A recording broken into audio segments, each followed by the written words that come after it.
Welcome to Unmuted, the Midlife Roundtable. I'm Serena Haynes, certified sexologist. I'm here with Amanda, our menopause specialist, Deborah, the creator and woman extraordinaire of the Pleasure Pods herself, and our new addition and going to be coming in quite often, another menopause consultant, Lisa. Lisa, why don't you introduce yourself to our listeners really quickly before we move on so everyone knows who we are? Hi, thanks, Serena. I really appreciate being welcomed into this group of incredible women. I'm Lisa Boat, a certified menopause coach and consultant.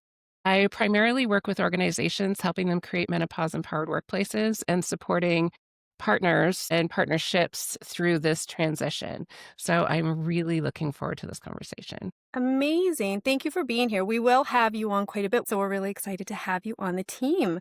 So, on Unmuted, we are unpacking why shows like this matter and why the National Menopause Show, what women really need in their midlife care, their mental health, sexual wellness, and those no one told me perimenopause symptoms. So, today we're joined by Angela MacGregor, the founder of the National Menopause Show, event director, MacGregor Communications. Mhm. The event bridges the gap between the medical community and the patient for the woman in her 30s, 40s, 50s, and beyond. They have healthcare providers who truly understand menopause and perimenopause, educating these women for 2 whole days. The full exhibit floor is curated with products and services to help make you feel better, learn more about what's going on in your body. It's about your health, aging with power, knowledge, and creating a path forward for longevity. In addition to helping to educate women, the event is now educating healthcare providers as well with clinical education opportunities. So, welcome, Angela. Thank you so much for taking the time to be here with us. I know the last week, and just prior to that, you were in Anaheim. Is there anything that you would like to share with us about why you created this show, what it was that kind of brought you to this space? Sure. Really, this show was born out of necessity. I suffered with perimenopausal symptoms. Unbeknownst to me, I didn't realize they were perimenopausal symptoms for many years. And there was weight gain, hair loss. I lost a tooth, back pains. I mean, the symptoms went on and on and on. I didn't know what I was going to do. And there was a lot of self-blame. I blamed myself all the time. I shouldn't have eaten that piece of cake. I should go to bed earlier. I shouldn't have had a glass of wine. Why did I yell at my husband again? There's so many things that I look back on and I think, oh my gosh, if I had just had the help then. So I found a doctor that could help me and I was prescribed hormones. And hormones aren't the be all end all. There's other things you can do, but for me, that seemed to be the right path. And there was just the skies opened up. I realized that there's so many women out there that are suffering, and doctors in North America, it's not part of their curriculum in med school, perimenopause and menopause. If they learn anything, it's very, very little. So we as a society are really at a disadvantage. We haven't been taught in school perimenopause and menopause. We learn about the birds and the bees, and our healthcare providers have not really had the education. So I felt that a lot of us were floundering. So I went to my husband who's been producing conferences, more B2B for the last 40 years. And I said, we need to do something. We need to help educate women and bring together the healthcare providers that are going to help with our knowledge and just close the gap between the patient and the healthcare providers. So that's how it was born. That's amazing, Angela, and you're so right. Even on the panels that we have on Unmuted, there's so many experts that can come in and have these conversations with people, and not everybody knows everything, right? And it's really important to know that we need to build that team. So let's get into talking about what it looks like to build your menopause care team. Angela, when we have these shows, what are you hearing the women asking for most? Like, where are the gaps that you're noticing the most when it comes to building this menopause care team? Right. There are a lot of gaps. Firstly, women in their perimenopausal state, they need to be educated that some of these symptoms are, in fact, perimenopause. Not all the time. You do have to check with your healthcare provider, but there's women that are experiencing all this and they don't know it. Women in menopause once they've transitioned to a menopausal state, And what a lot of women don't understand is when you're in menopause for life. It does not go away. It's staying with you until we leave this earth. And there's so much we can do to help. So those women that consider themselves finished, they're not finished. There's a lot of support out there that they should seek. Is educating women at different ages. And there's always new members that come up the ranks. We have a responsibility at the National Menopause Show to provide that education and to get the message out that perhaps you're going into perimenopause and menopause. There's lots of things you can do to support your journey in your 50s, 60s, 70s. There's a lot of things you can do. And science is changing. I believe this show has really brought to the forefront that there needs to be more education for doctors, for the public, and that includes our spouses as well. So Yeah, I it's not totally just agree. about women. I totally agree with you. And also just that idea that this isn't just the blip on the radar, right? Like this is now what we do for the rest of our lives. So, Deb, do you have anything that you want to add to that? Yeah, I think Angela brings a really good point up is that for me, because I'm in menopause and I have been in menopause for 12 years now, is that when I went to my doctor a year and a half ago to say I need to get on HRT, she's like, I'm not doing it. And I knew that was just merely from her lack of education. And I'm like, well, I have done my research. I have spoken to other doctors and read books and so forth. And I know that I'm okay to do this. So I have to go to my naturopath. And I'm finding now that there's more natural paths than there are actual doctors that are doing this. And what I love is I can go to the Menopause Society. They have a list of all the doctors right now. And the sad thing out of 15,000 doctors in Ontario, there's less than 0.5% that are actually have their certification through the Menopause Society. And Amanda can speak to this because she wrote the exam to be certified to say that they can speak to and talk about menopause in an educational way. And that really saddens me. Now there are these great online clinics that are offered to women that they can go to if they can't get into an office, which in a lot of cases you can't. If I can go online, that's even more convenient. I was really happy to see that being represented at the Menopause Show. Yeah, that is a really good thing. And it's also such a great thing that, not to say that we need to take it out of the hands of the medical practitioners, but the fact that there are so many other core people involved in the team, there's so many things that we can talk about, right? So Amanda was going to talk about, the core team roles and what, how many people do we actually have that are involved in this that can help us out? Yeah, so I don't know if Angela, how familiar you are with the work that I do, but I am a registered nurse and the work I do is a lot of work in the community, working with family health teams and community health programs and community health centers to provide education to women in the menopause space in the community. And a lot of the things I see were a lot of things that I heard at the show from even some of the women that I had a chance to speak with in sharing the work that I do. And a lot of them are like, we don't know where to go. We don't know where to get this education. We don't know where to start. And a lot of the workshops that I offer for these health teams really focuses on giving that education and leaving the women feeling like they've got some good information to take to their healthcare providers to start that conversation with their doctors. As Deb was saying, there really isn't a whole lot of menopause certified doctors in Ontario. Where I live in Kitchener, Waterloo, Cambridge, it's a region of 800,000 people. There's 2 doctors here that you can find on the Menopause Society page. That being said, yes, a lot of naturopathic doctors have stepped up, and they've also included nurse practitioners within their practices so that they can manage the hormone therapy pieces. And I'm really happy to see that a lot of that was also represented at the menopause show too. So a lot of these other avenues of how people can get educated. My goal is education for a lot of these women. So I also offer the online one-to-one coaching, and that's also because I'm a personal trainer at the same time.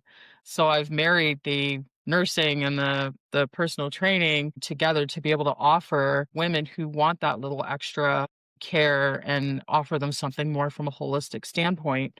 So, to even see that there were personal trainers there or other people in that space as well, it really offered a holistic view of what menopause treatment really should look like, right? It's not just about having that doctor, it's about having the people there to educate you. It's about having maybe that personal trainer there to help you with your fitness. It's about having access to someone who understands nutrition and menopause. Sometimes you have, a pelvic physiotherapist because you have to manage those GSM symptoms. So it's really, really important that women understand that, you know, looking after ourselves in menopause isn't just a singular thing, that it's actually multifaceted and layered, right? We also need, some of us may need to access counseling. I know a lot of the psychosocial things that happen in menopause is really important, getting that education out into the workplaces, because having our workplaces, needing to be involved with them so that they can understand the menopausal woman in the workplace. So it's very important that all of these people come together to support the menopausal woman from all spaces of life. Yeah, and I think that's so important to understand that all I ever heard growing up was HRT. That's all I heard. But I didn't hear anything about nutrition and sleep and all of these other things. On top of that, a lot of us are in partnerships, right? So I work in the sexual wellness industry. I'm a sexologist working with people all of the time. And 80% of my clients that come in are men specifically who are saying things like, not in the menopausal world necessarily, but long-term relationships, even short-term, can I get more of my sensuality out of my sex life, out of this intimacy with a partner? Lisa, you work quite a bit with what it looks like to have your partner on board as well, because we're not an island, right? Like we can do this ourselves, but the mental load that we carry just existing as a woman and now having to go through this and advocate for ourselves in this, space and, having people like Angela on board and you and Amanda and Deb, but we're advocating for something that, really should have already existed. But now our partners are on the other side going, I still don't know what the heck is happening. Like, why is she so mad at me all the time? What do you see in your practice when it comes to bringing your partners in? Yeah, absolutely. Thanks for that question. And it's, I always describe the woman in a family as the minister of infrastructure. So whatever we experience is not ours alone. It impacts everyone in the network around us, our partners, our children, the people that we experience in the workplace. And just before I answer your question, Amanda, I was really listening to what you were saying about, and Serena, about women in older generations. And when I was doing my coaching training, I lost my mom when she was 52. So we didn't have a chance to have these conversations. So I asked my grandmother, who was 92 at the time, she just turned 94, what her experience was like. And I wanted to tell the story because it was so powerful for me, because she looked at me and she said, "No one has ever asked me that question before."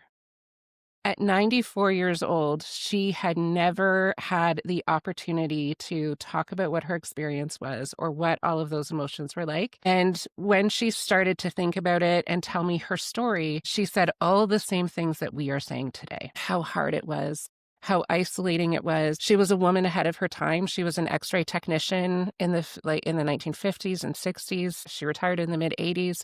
How it impacted her career and how it impacted her relationship. And so I just thought all of that story still exists. And it's so important that we make space for that to come forward as well, so that we know, like, this isn't, because sometimes we hear, why is this generation making such a big deal about it? We're not making a big deal about it. We're lending our voices to it. There We're was no voicing space, what has right? already existed. And no community. I feel like the compassion that we have to have for the generation above us and what they had to go through silently, because not only was there no community, but likely no language to even describe Exactly. what was happening. Yes. And then that no language is the theme that I see in partnerships. And, the experience I talk about the most was I was at the bank setting up my business account, and the bank manager came over and was like, well, tell me a little bit about your business. And so I started telling him, and he was like, I need you. My wife is going through this. And I don't know how to talk to her about it. And she doesn't know how to talk about it either. And so I care about her so much, but we're in this place where neither one of us knows how to interact with each other about this. And so that really is the key, is helping each partner. Amanda was saying about education, which is so important. No one understands what's happening with their body, so they have the language to communicate that, and help them to know how to communicate that, to really know their partner, because some partners need to know all the why in the background of what's happening.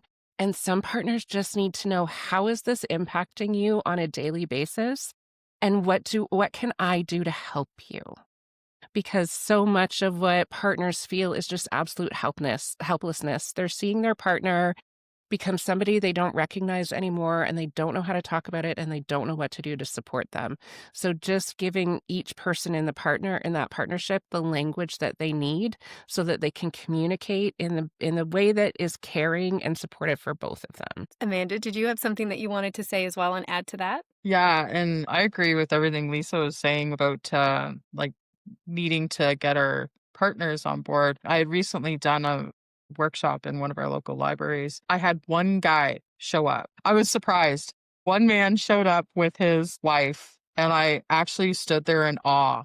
And I'm like, thank you for coming. He was, well, things are changing at home. Might as well figure it out too. So I'm really glad that even men are starting to become part of the conversation. I'm just wondering too, I don't know, maybe for future shows, if there's any space or any ideas about including partners and resources for them, because we're really starting to see an uptick in men wanting to know about menopause. And I mean, even on my Instagram, there are guys popping up talking about menopause. I think we all have a lot of experience in that. Lisa, why don't you go first and let us know, and then we'll pop over to Angela and Deb, because I think we all have a little bit of something that we want to say about that. Yeah, absolutely. Amanda, you just reminded me, I did a session for the city of Barrie in the spring, and their fire chief came to that session. And I was so impressed by that commitment for him to be there, to one, I'm sure he was doing some learning for himself, but also to support what is predominantly a very male-dominated space, but to go and do that learning for the women who are on his service. And I thought that that was such a really brave act of leadership. It shouldn't be, and yet it is in this time. And so, Amanda, you're right. There's so many men who are wanting to enter into the conversation. And for the most part, it's coming from that place of pure curiosity of, I just don't know or understand what's happening. And we see in the data and in the research that this is one of the highest times in relationships for divorces. And I have had the heartbreaking experience of having women come to me and say, I wish I had found you before. I wish I had known I was in perimenopause. I'm now divorced. I don't really want to be divorced from my partner, but I was going through perimenopause and menopause. I had no idea what was happening to me. And now I'm in this place where I have to rebuild. And it's not what I wanted. It's just that I didn't know. And so we want to give partners the tools to be able to make informed choices. Sometimes leaving a relationship is absolutely the right move. But when you find yourself at the end of that process in a place that you didn't actually want to be, that's where we want to really make sure that those partnerships are supported so that they can make an informed choice. Yeah. Angela, are you seeing a lot of that at your shows as well? Having the partners come in and the men wanting to have more of a conversation about this as well? Most definitely online as well. Just recently, actually yesterday, we had a gentleman connect with us, and his wife was unable to attend the show, and he wants to make sure she gets the information, the education from the live stream. She really needs it, and he's there to support her. I live in a home that it's all male. There's a lot of testosterone, and I think they have a better understanding, but certainly my husband, he experienced those symptoms for a number of years and has a greater appreciation for what we as women go through. it will help us going forward if we have that support. And what we're planning on doing for the National Menopause Show, we're all also going to incorporate HR. So it's really important that it starts in the workplace. If your husband, in his workplace, he's going to learn more about it, but it's just education right across the board, because we as society, we as women need support, but our husbands, our spouses, they need support too, because, they're experiencing the negative impact of our symptoms as well. Exactly. And, a lot of the work that I'm doing with couples isn't the idea that, there needs to be structure and flow in our relationships. There needs to be somebody who holds the structure. And it can be you. You can hold the structure for yourself and create that creative flow. But when you're in partnership, that oscillates, right? It goes back and forth. There's kind of a give and take between that. And if there's one part of that partnership that's really left in the dark, then there's no way that the communication can even happen, because there's no comprehension. We don't even know what's happening. So to have these conversations, you're right, within the workplace to start, which I think personally would be a really non-threatening kind of place to do it. It's so different for a man to sit down maybe with his workplace people and have these conversations and see everybody participating in something that might be, quote, mandatory. But you're going to learn something, and maybe you want to be there, but you don't want to pretend that you want to be there. And in a room full of women and feeling like you're just the firing squad, right? Like in front of the firing squad, which is what I find a lot when men come into the office with their partners. They think that it's going to be like that because that's just culturally what's ended up happening is, men don't know. But in this case, we don't know either. Like, we really are in this together, right? Deb, what did you see at the show when women came up to the booth and they were asking, like, what should we see first and who should we talk to? And, how do I talk to my partner about this? Or what was your experience at the show? Well, I want to come back because I'm going to say at least 50% on our site for pleasure pods is men. And I'm going to say at least 35 to 40% of it is men buying it for their wives because they really want to help their wives. And what I find is that they don't mind sharing that either, because we reach out to a lot of our clients and they don't mind sharing that information with us. And let's be really honest here. Men are sexual beings, okay? I mean, this is just a known fact. They are. And so when that changes in their world and women are not communicating that, and as I talked to women at the show, I said, when you start having painful sex, you immediately go, oh, it's going to be painful. Dr. Kelly Casperson, she talks about this all the time. Men to learn and understand what the women are going through. Truthfully, what helped me, and I can only talk from my own experience. I'm not a doctor. Women still experience that, but they don't know how to get around it. And I did not know until I saw my naturopath. And she said, you have to try estrogen cream. That will help you with the pain. Because I was using pleasure pods and I keep everything. It doesn't take the pain away. It does help, but it doesn't take the pain away. That's not our product. But estrogen cream, it changed my life. My God, I don't have any more pain. So, but I do understand a lot of women can't do that. The workforce is the best avenue. As Angela mentioned, that's where a lot of men are, right? So to bring that conversation into the workforce and to bring the help that's needed so they can understand more of what's going to happen to the women in their workforce. I had one example, lovely lady with her husband was there. And I actually thanked him for coming with her. And I said, what made you want to come? And he goes, this is not just her journey. This is our journey. And if I know more, then we are a better partnership. That's what it's about, because it's a partnership, right? Marriage is a partnership. Married or not, union together is a partnership. A lot of the moving forward for partners is just developing your sexual intelligence is what I like to call it. I talk a lot about sexual intelligence and intimate intelligence. And that's understanding that what you were is not what you are and it's not what you're going to be. And we have to move with the times all the time. So Lisa, just staying on this partner perspective, just for one more moment before we move on, what do you think one action that partners could take, whether it's the female, male, whether it doesn't matter who, what could we do this week? What could somebody listening to this week say or do for their partners that could help bring this conversation to light in a really kind of palatable, accessible way? One of the things I always recommend is it's like building the foundation, and that's just taking one thing off your partner's plate. We have so many things that we are managing. And if your partner comes to you and says, "Hey, I see that you have so many things on your calendar this week. On Wednesday, I'm going to make dinner." There is nothing sexier than somebody taking something off your mental load Yes. without having to be asked. Exactly. And it's so easy. And I often say as well, sometimes men won't know what to take off the plate because there are certain things that their partners like to do or that help them feel in control. And so I say, if you're not sure what to do, ask one of their friends because they will be able to tell you what is a good thing to take off the plate.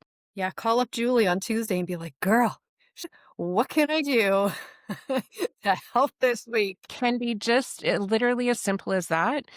Taking it like a one step further is Wednesday, I am going to like get the groceries, I'm going to make dinner, I'm going to do the laundry, and I've booked a massage for you. So all of the mental load of all of the things, because sometimes like my partner is lovely and he's so thoughtful, and every once in a while he'll do that but not take on the other jobs. And so while I'm having that massage, in my head, I'm like, okay, well, now when I get home, I need to make the list and I need to get groceries. And I'm still, like running through all those things.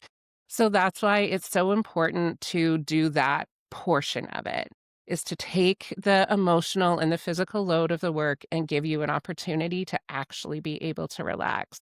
And so that's a really great foundation because then your partner sees that you are actually willing to take action because conversation's important, but we need to see how it's actually going to change in our And day to day.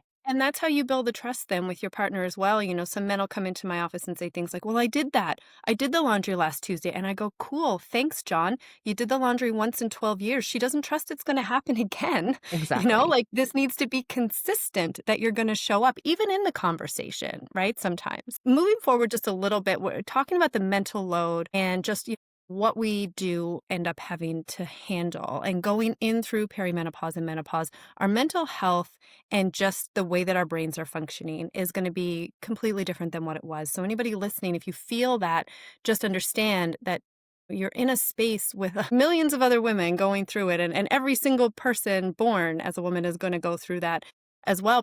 Angela, what mental health resources do you think resonated most with the people who came in to the show? For women, there's many different facets of this journey, and mental health is a big part of it when we're not feeling like ourselves. And the feedback I received was women feel like they're heard. Many women came up to me and wanted introductions, and I gave introductions to doctors where they wanted to have one-on-one conversations. The National Menopause Show represents is access to care, and that's talking to doctors, just seeing what clinics are out there and how best they can be supported. I just want to say, just to everybody listening, I actually witnessed Angela taking some of these experts by the hand and walking them from booth to booth and to woman. And if anybody had gone up to you and been like, "I really want to meet," the one thing that I did notice is that you took the time and you were like, come with me right now, and I'm going to introduce you to that. So thank you so much for being so open and willing to allow people that space to have access to these professionals who seem so out of reach. I have a responsibility to connect women with other women. And it's really important that we as women support one another because that's going to make us it's better space for all of us. And the doctors and healthcare professionals that we've brought on board are more than willing to connect with the audience. In the United States, I will just touch on this very briefly. The United States, we see all these doctors out there and they have a huge platform and they're on the Oprah show and so forth, isn't that wonderful? We are grassroots. I represent the everyday woman. I'm 58 years old. I'm not more special than anyone else.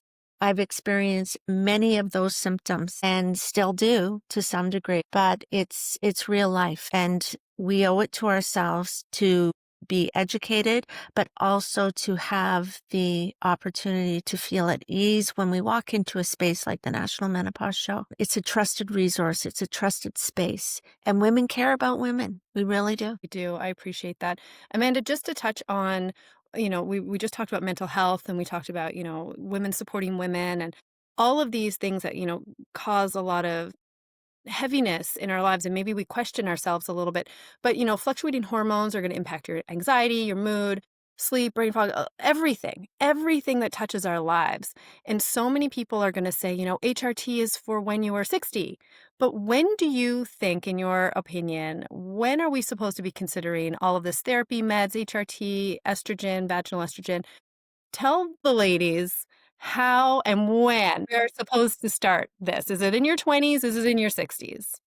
So before I get to your question, I wanted to like kind of backpedal on something that Angela was saying, how we as women really need to take care of each other. And I remember coming on Lisa's podcast and we had a conversation about even us as people in the menopause space, how we need to connect and take care of each other as menopause clinicians and not be mean girls, right? Unfortunately, we see some of that out there in the menopause space where like some people are just feeling like, hey, I was here first. Where are all these people coming from? I think it's really important to celebrate and understand what we all bring to the table and where to refer to and who to refer out to if something feels like it's beyond our scope. So I really felt that at the menopause show that for the most part, women were really people at different booths and stuff. We were really celebrating each other, what we brought to the menopause space, what this provider did versus this person, this coach, this other provider. It was actually quite nice to see how everyone was even like interacting with each other in different booths. And I really loved seeing that. But to answer the question now, Serena, as far as like when women should start considering HRT, I mean, it's so individual. Everyone's bodies are individual. How we present in perimenopause is very individual. Our medical histories are very individual. The notion that a woman needs to wait until she's done with her periods, that's a myth. You can actually start hormone replacement therapy before that happens. And for many women, they tend to go to the doctors when they have like an abrupt change in their periods. That's usually one of the first symptoms that they realize, oh, okay, something must be up. I need to go see my doctor. My periods are really, really heavy. I don't feel good. Maybe their PMS symptoms are worsening. And then that's usually a trigger for them to go speak with their doctors. Unfortunately, for a lot of women, they don't understand that this actually is early menopause. And it's something that they actually can check with their physician as far as like what type of hormone replacement might be appropriate at that time. For some people, it might actually be birth control. They might still need that contraception and regulation of the menstrual period, whereas HRT will not do contraception, but it also not as effective as controlling the cycles as well. For some women, they actually start experiencing really intense hot flashes or other symptoms that may need to be addressed as well. So it really depends on what that woman is experiencing. The important part is women need to understand that they don't need to have their last menstrual period before they can have the discussion about HRT. That discussion can happen, way before that. What about vaginal estrogen? I always laugh because I think we should be putting vaginal estrogen at like 25. When you start slapping that hyaluronic acid on, I might be out of my league saying this, but I honestly feel that vaginal estrogen should be as available as, ointment for yeast infections. Yeah, it's so localized, safe for 99% of women, and the dose is so low in it. Amanda, for the women who are listening, what does vaginal estrogen do for you? Because so many women will come to me and say, because I'm in the sex world, right? So they're like, I don't need to put anything in there. I'm always good to go. I'm lubricated. You don't understand. That's not what it's for. So why don't you tell the listeners? Because we use these terms a lot in our world, but not everybody listening is going to know what we're talking about, right? The vaginal estrogen really is for the tissues of the vagina and the vulva. Those tissues change with the loss of estrogen. They become thinner, they become more brittle, like they don't stretch as easily. We lose the elasticity, we lose the moisture down there. Our pH changes, so we're more susceptible to urinary tract infections, yeast infections, bacterial vaginosis, you name it. The bacteria and the bugs will start growing because our pH is off. Believe it or not, estrogen keeps that in balance. It helps with the muscles and the fascia in the pelvis. So it helps keep the pelvis healthy in general, the organs that need the pelvis muscles to stay up and all of those tendons and stuff to stay in place. It's going to help with keeping those tissues healthy so that you don't experience the painful sex or even just painful with insertion on anything that's inserted. Doesn't even The have to be exterior as about well, sex. right? Yes, absolutely. We get the burning, the itching, there's a condition that I'm not going to try and pronounce at this time, but there's a conditioning that actually causes thickening of the vulva if you're scratching it too much. Right. Lichen sclerosis. Yes, thank you. There's so many reasons why every woman should have vaginal estrogen and use vaginal estrogen as part of their care. Somebody gave me a visual one time, and it was such an easy visual for me. They were like, imagine taking a whole bunch of rubber elastic bands and kind of meshing them all together like a bouncy hammock, and now dry out all of that elastic band. We all know what a dry elastic rubber band looks like and how brittle it is and how quickly it can snap and how, it can shred. They were like, imagine your pelvic floor and the inside of your vaginal walls kind of looking like that, the tissues. And using vaginal estrogen is going to help keep all of that. We say moisturized, but it is medical. It is a medical ingredient, but keeping all of that very Mhm. hydrated, moisturized, and strong. And with that visual, I thought to myself, okay, I got to start doing those Kegels. Do you know what I think we should incorporate into our podcast, ladies? Is Kegel break. So every time somebody switches over, we should be doing 5 Kegels. I'll count you down. And we also need to understand too, it's not just estrogen that's down there. We also have receptors for testosterone and other androgen. So some women don't get relief with estrogen alone. They actually need to add a DHEA, which will convert to androgens in the vagina. So out there called intrarosa, which is a DHEA, which is a precursor hormone, and you can use that to help also generate more hormone response down in the pelvic regions and in the vulva vaginal areas.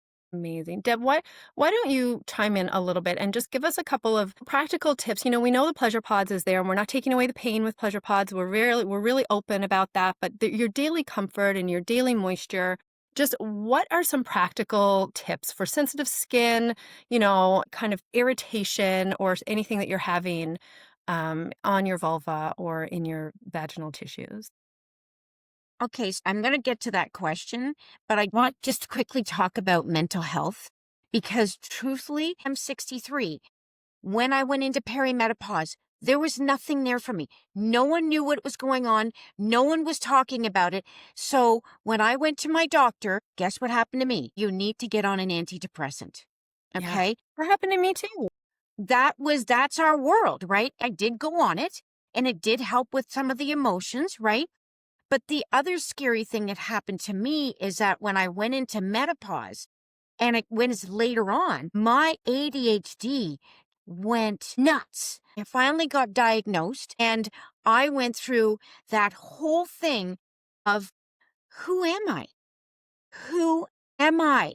It changed my world. I didn't know who I was. I was very depressed. I was trying to understand more about it and how it was affecting my world. My relationship alone with Brian went really bad. Like it was going south. I mean, I'm already dealing with menopause. Everything was disconnecting, including myself. So I will get into that a little later in another episode because I think it's really important, the mental health part and, ADHD and affects women in menopause. But I also want to mention just quickly because there was one woman that really impacted me. This woman was on HRT. She was on HRT in perimenopause, and her doctor put her on it. She was on it for 10 years, and her doctor told her to get off of it. She went off of it, and it was the worst thing that happened to her. And I said, so why don't you go back on it? She goes, I'm afraid. My doctor is saying, yeah, you can go back on it, but I don't recommend it. That's just another example of what's happened to women in those cases. And I said, then find another doctor. It's like anything. When you have something happen to you in any other type of incident, an accident, whatever it might be, you always go for 1, 2, 3 opinions. Go and find another doctor. Find a naturopath. Find someone through the Menopause Society that can help you through this, because now fear has taken her to move away from that.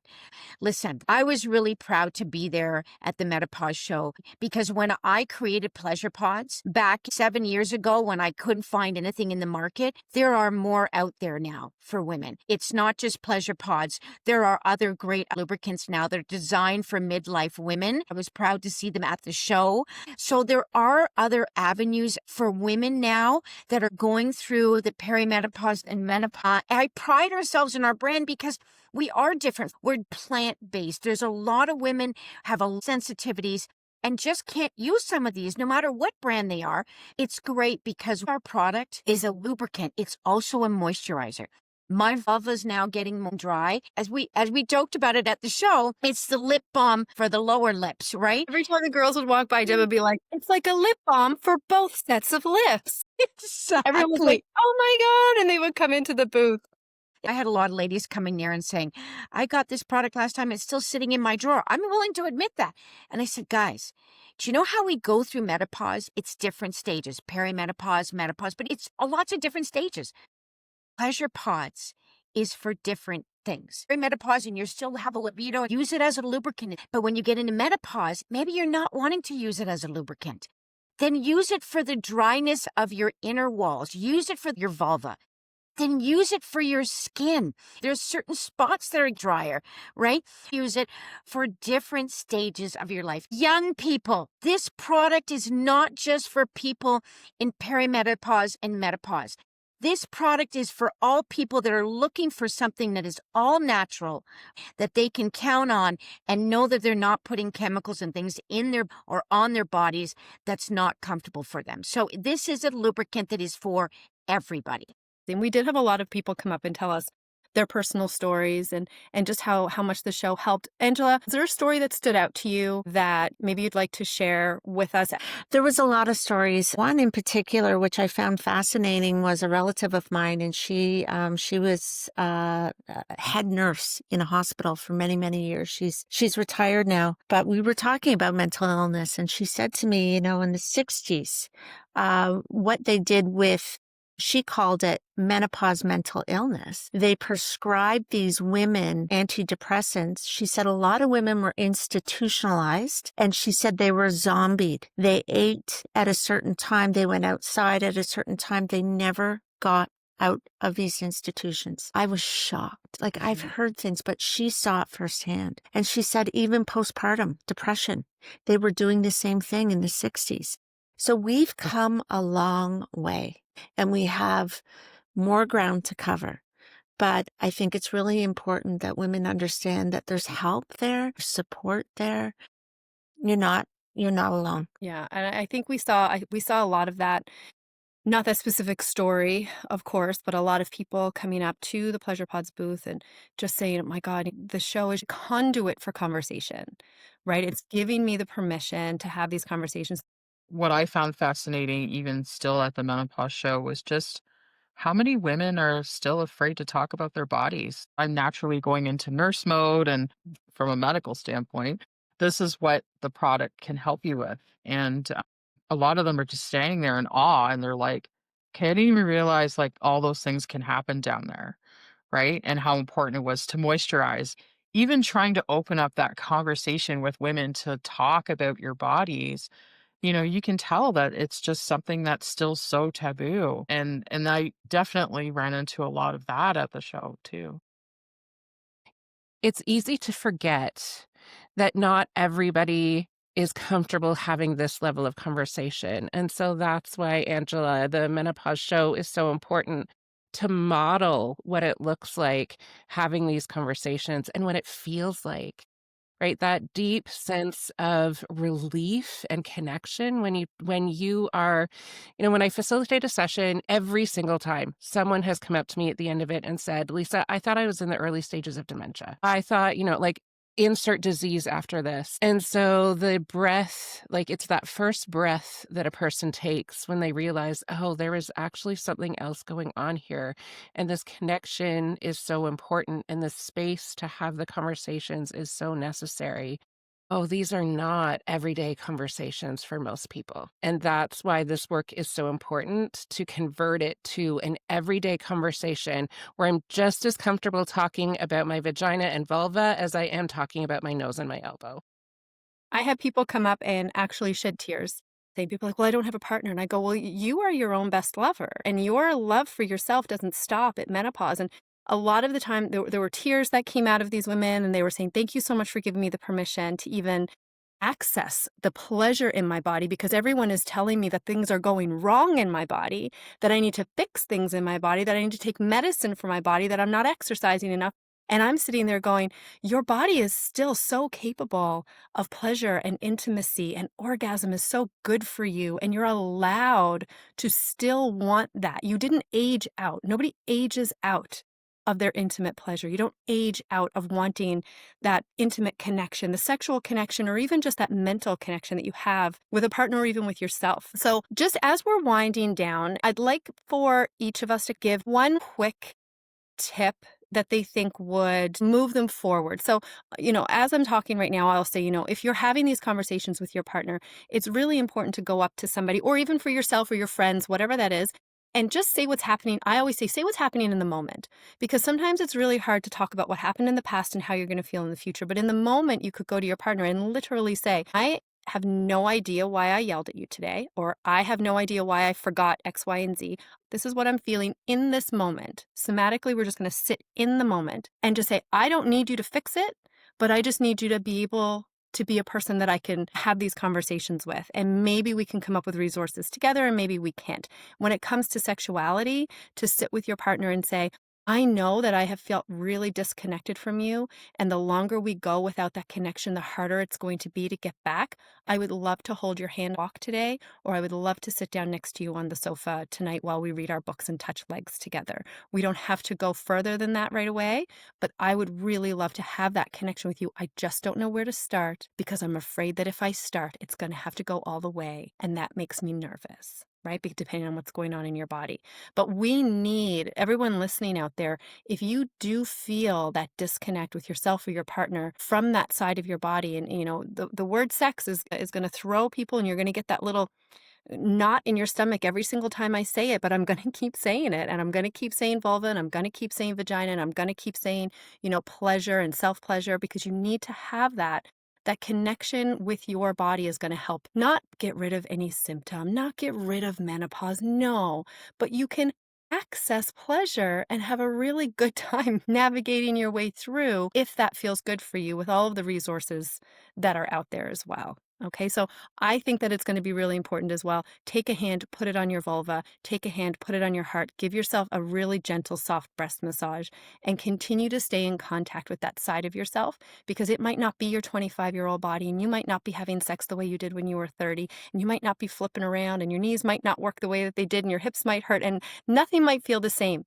But with some sexual intelligence and with these conversations, you can find the next step of what is going to look good for you in your body, in your partnership, in your sex life.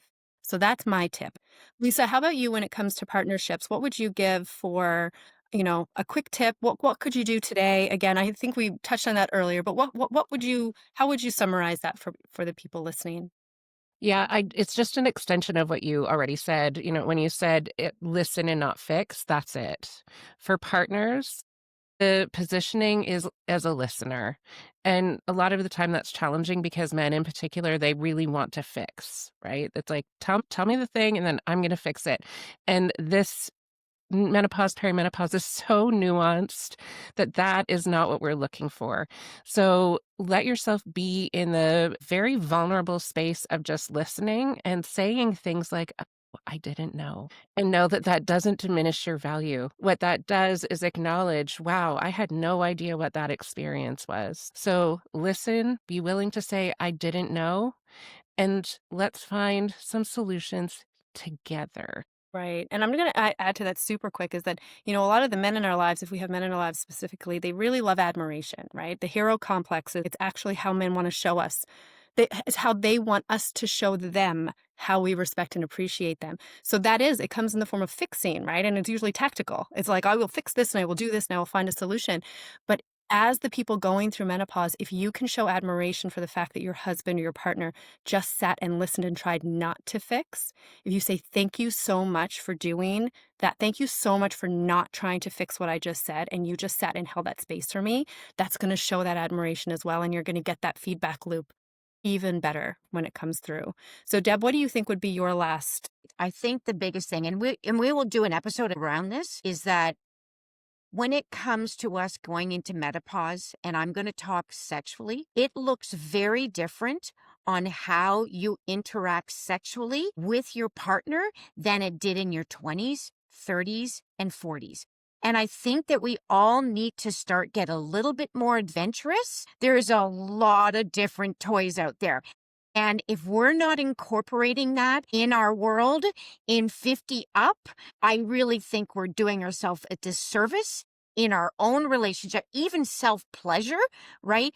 Because I'm going to be the first one to admit it. When I met Brian at 53, I had no clue about anything because of just my own ignorance. And I was told not to play with myself. That was dirty. You don't do that. I had no clue about my body, but I can tell you clitoris playing sexually is the best orgasm you could ever have. If you're feeling painful sex, don't go have painful sex. There's other ways of having orgasms or just enjoying this connection. It doesn't have to be an orgasm every time. It's the connection. So there's so many different ways that you can have pleasure that doesn't create pain, and there's so much fun that you can have. We become adventurous with travel when we get older, doing things. Why can't we become adventurous when it comes to enjoying pleasure? Amen. You're going to take my job over. Give me your pleasure pods. I'll do your spiel. I absolutely, I love that. I love it. 80% of people with vulvas are not going to have any sort of orgasm with internal penetration. It really is your clitoral complex, and people just don't understand that. So, but we will do a full episode on that with visuals. I tried to grab my visuals while you were chatting. They're too far away and I can't get up and move, but I throw the clitoris in front of everybody's face and I go, look how big your boner can be. And it is an amazing space to be in. So on that fun note, though, Angela, what would a quick tip for women would be? I think the biggest message is to seek information, education, and don't rely on Google. It's podcasts like this, shows the National Menopause Show. It's a trusted source. I think it's really important that you receive evidence-based, expert-led information from the experts that can support it with science. And I think I can't top what any of you said about your partners and so forth, but I will say communication is huge. And our symptoms, while they lap with all of us, there's so many more symptoms that are out there that we don't necessarily understand for ourselves, personally. And I think it's about educating ourselves. And I think we're stepping into a world that's becoming more compassionate towards women. And I think our spouses will become more passionate and more supportive towards our next stage, whether that's perimenopause, menopause, or postmenopause. Amazing. Well, I think we are going to close it down there for today, Angela. I want to thank you so much first of all, for being here today. I know that the weekend must have been absolute chaos in your head and you still took the time to be here. So we really appreciate that.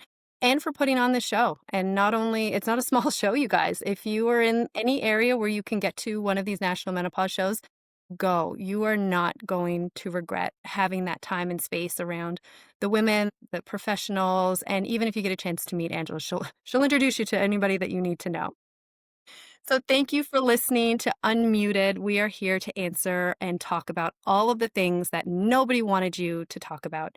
You can subscribe on Spotify, Apple, or YouTube and send your anonymous questions or even confessions or guest ideas to us. We have an anonymous link in our show notes as well, and we can cover those in future episodes. In our show note as well is a survey for men from Lisa, our menopause consultant. So please take the time, if you are listening, if you are a man or if your partner is, and send that link along so that we can get as much information about our partners as well. Lisa, Amanda, Angela, and Deb, thank you so much for joining us today. I'm Serena Haynes, your everything to do with sex coach and your host of Unmuted. We will talk to you again next month.